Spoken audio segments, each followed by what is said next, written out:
Okay, well, I do want to say that I'm glad that this is the last one. I know that we may sound like we are picking at the bad things, even though that there was a lot of work put into this, and I can't say enough the amount of energy on a film set, the amount of stress that you go through and everything to make this happen.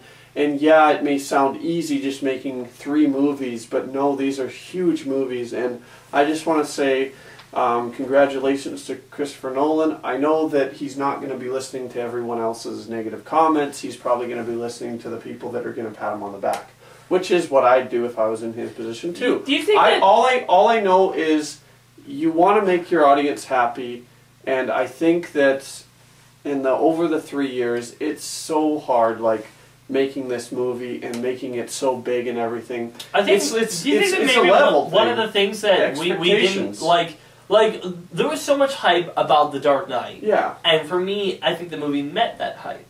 And now we get The Dark Knight Rises, so much hype about The Dark Knight Rises, but I don't think The Dark Knight Rises necessarily met the hype. You know, reached the level that everyone thought it was going to. I hyped it up too much myself. I mean, I talked about how the ending wasn't written down, so he had to explain it to his actors because it was so big, and how it was such hush-hush, and everybody was saying it was going to be better than The Dark Knight. I found the ending pretty predictable. I did too. Like, it is totally Batman to take the fall and to take the bomb into the ocean was exactly what you think. Didn't you think that felt like Avengers? Tony started lifting the missile up into the big black hole, or whatever. No, he basically it's basically the same character. The characters are taking a bomb, lifting it away, and throwing it out of harm's reach. There's Justice League episodes where Batman does that. True. There is animated series in the animated series. He might do that, but I don't know. Well, yeah, he did that. He did that in the episode of when they go to England and Red Claw. Whatever happens, yeah, like it's predictable to know that Batman was going to do this. And I was wondering, yes, I was wondering if does he live, does he die? I was wondering a little bit, but then I was like, no, he's probably going to live. We're probably going to, as soon as Alfred pulled up to that restaurant and sat down, I was like, okay, well, Bruce lives. And then they had all these weird things like, Lucius Fox is there, and Levitt is doing this, and we have to pay close attention so we can find out that he bought the house, and his real name's Robin, and he's now going diving down to the back. Like, all of that just thrown into the ending, and then we see the ending, and we're just like, okay, that was a movie. And I looked at my watch, and I said, well, gee, that was a movie. I'm out of here. I'm leaving because I don't want to stick around to find out what's after the credits. Well, I really could care less. There wasn't anything after the credits. I know, but it's Christopher Nolan. He doesn't pull that. What I want to close with is the fact that these movies were made. People are going to like them. Some people will like some of them. I'm excited to see 2015, 2016, 2020. If the next Batman's going to be, because I'm always excited to find out more about this great, amazing character we know as Batman, and I'm eager and excited to know if they might bring some old stuff back and everything, because that's more of what I like, and I'm also excited to see what another director does with this. Say what you will about the Batman franchise, this is an amazing trilogy. I think that The Dark Knight Rises is a really good movie. Not even just an okay movie. Would I put it as one of the best superhero movies, like I would Batman Begins and The Dark Knight? Probably not. Because there was some stuff that I felt were more predictable, and it took maybe...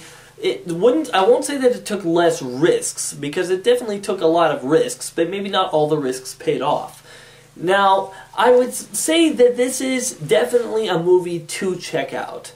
This is definitely a great movie to watch.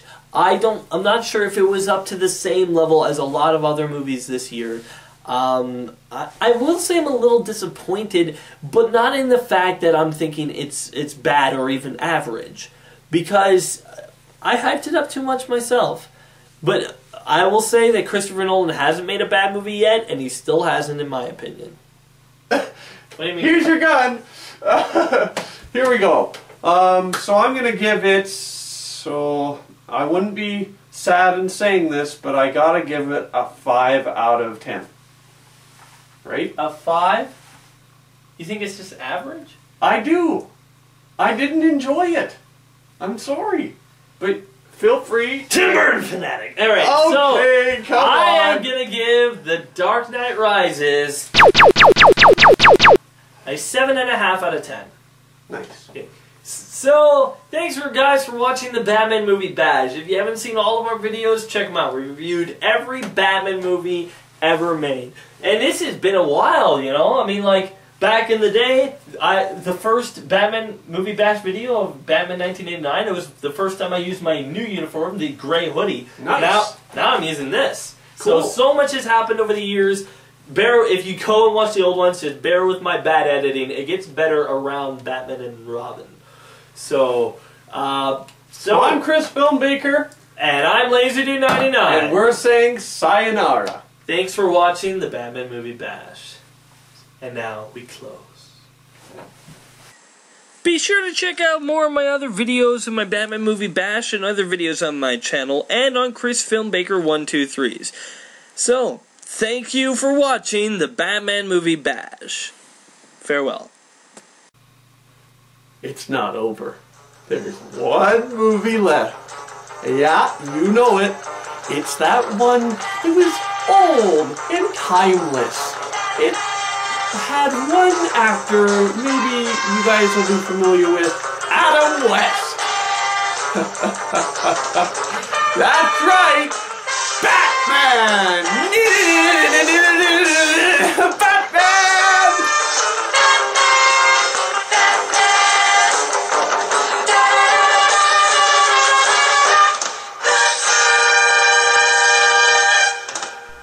Special thanks to my brother Dustin, who filmed that opening thing. Thanks a lot, Dustin.